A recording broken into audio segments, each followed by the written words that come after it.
I am doing my project on how to make paracetamol more environmental friendly. Here's some background information about paracetamol. Paracetamol is also known as Tylenol or acetaminophen. It is a pain and fever reducer. About 23% of U.S. adults use it each year. In this presentation, I am going to talk about the current census and why it is bad and quicker and more efficient ways of producing it. I also plan to mention the current waste methods and better ways of disposing of this drug and what should be done if paracetamol is found in water. Paracetamol contains a ketone functional group and amine and a phenyl group, which is important in its synthesis. The chemical name for paracetamol is N,4-hydroxyphenylacetamide. There are different ways to synthesize this compound. The first way is using a nitration reaction, 4-nitrophenyl to aminophenyl.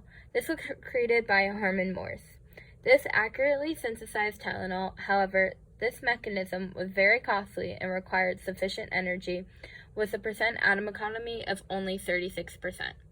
Another synthesis method using an acid anhydride was attempted, which resulted in a 38% atom economy, which was not much better. Here's a picture of one of the syntheses of paracetamol. This uses hydronium and an acid anhydride to make p-aminophenyl.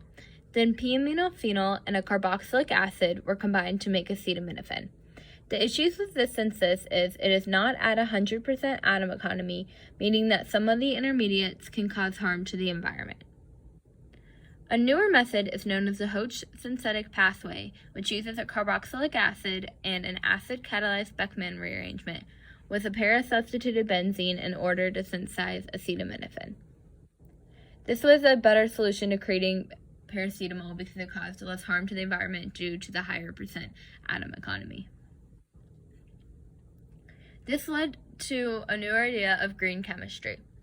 Green chemistry was first introduced in 1990s. The idea is to create a higher percent atom economy, reduce pollution in the atmosphere, prevent waste by using non-toxic compounds, reuse materials, use catalysts to create biodegradable products, and use minimal energy. Another mechanism of paracetamol that was introduced was a three-step mechanism, or three-step synthesis. This new idea uses benzene as a catalyst instead of a solvent. However, the current problem with this synthesis is the low percent yield. But out of this came the idea of reusing pure benzene that is isolated and purified. This method is more energetically favorable than the traditional way of synthesizing acetaminophen, but has a lower percent yield, so it is not a favorable approach. The higher the percent atom economy, the more efficient the reaction. The goal is to create an eco-friendly version of this drug that can be broken down easier by human bodies or in the environment. The newest and so far most efficient method of synthesizing paracetamol is using the Hoche synthetic pathway, which uses a carboxylic acid and an acid-catalyzed Beckmann rearrangement, along with a para-substituted benzene in order to synthesize acetaminophen. To date, this is the best synthesis for the atmosphere because it has a yield of 68% of the drug and a percent atom economy of 58%. After the United Nations Conference on Climate Change in Paris, there is an increasing use of green synthesis in medicine. The goal was to reduce the amount of pollution in the atmosphere. By the 20th century, the rise of green synthesis became prevalent. Green synthesis is changing the solvent or temperature of the reaction in order to increase the efficiency of the mechanism. In February 2017, the United Nations got together to increase the use of green chemistry for pharmaceuticals and other molecules. A newer idea that made acetaminophen much more quickly is known as microwave synthesis. In microwave synthesis, the reagents are all placed into a microwave for about 2 to 6 hours and allowed to create products. Although this is an extremely time-efficient procedure, it only produces at a yield of about 21 to 74%. This was seen through spectroscopy results. Although there is a 70% time saving to creating acetaminophen via microwave spectroscopy, not all reagents are able to undergo the intense frequency or energy levels. However, the reagents of acetaminophen can, so this does work for this drug in particular. Many companies have run IR spectra on the products of microwave synthesized drugs, and the products tend to be produced faster and purified. This quick production of the drug allowed it to be mass-produced, making the cost lower. In the microwave synthesis, the reagents are an acetic anhydride, ethyl acetate, hexane, and 4-nitrophenol. This is a two-step mechanism as indicated in Figure 4. The chemistry behind this is the dipolar reactants absorb the energy emitted from the microwaves and the reaction begins to take place. The p-aminophenol has to be acetylated in this reaction for there to be a decent percent yield.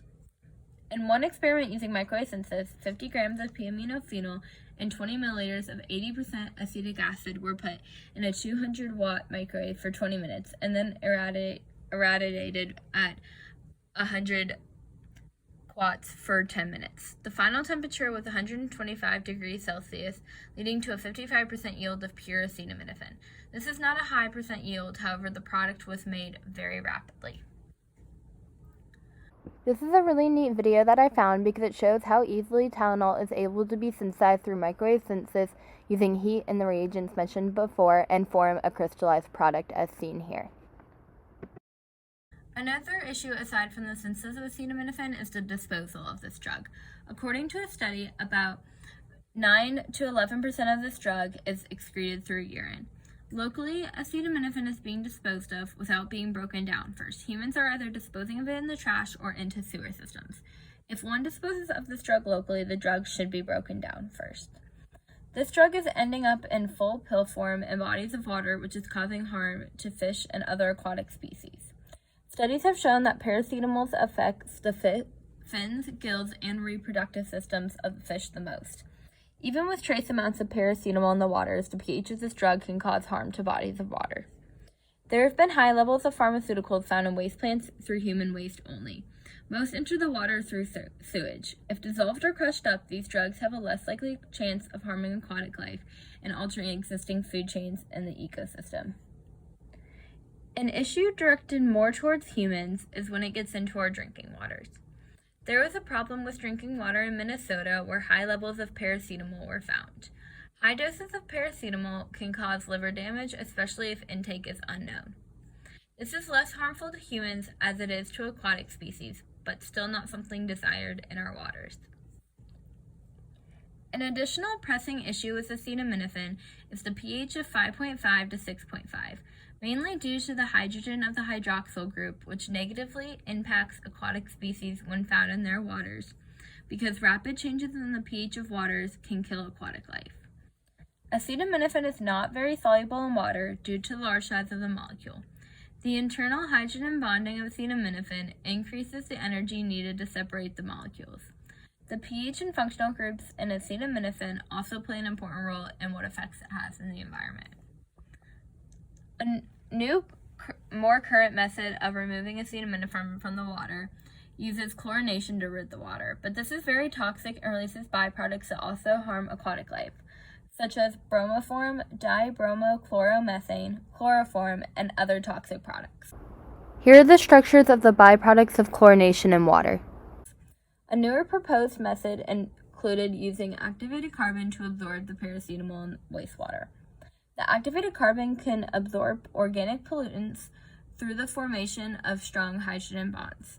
The acetaminophen links to the large surface area of activated carbon and is removed from the wastewater because the pores combine to different pharmaceuticals. In this method, no toxic byproducts were produced, so this is a better method due to toxicity, but the removal efficiency is lower than chlorination. The results were measured through absorption efficiency as seen in the equation below. The absorption efficiency is a measure of how much influent is removed from the wastewater. In conclusion, the goal is to reach a synthesis of acetaminophen with as close to 100% atom economy as possible, while keeping the cost relatively down at the same time. In general, not one thing is going to stop Tylenol from harming the environment. However, through the microwave synthesis of this drug, use of activated carbon instead of chlorination to absorb any byproducts that enter the water, and the use of green chemistry so intermediates are not put into the atmosphere, and the correct disposal by humans on a local scale, this drug can be seriously limited on the harmful effect it has currently on the environment, and it can cause less harm to aquatic life drinking water, and air in the environment. And here is my bibliography.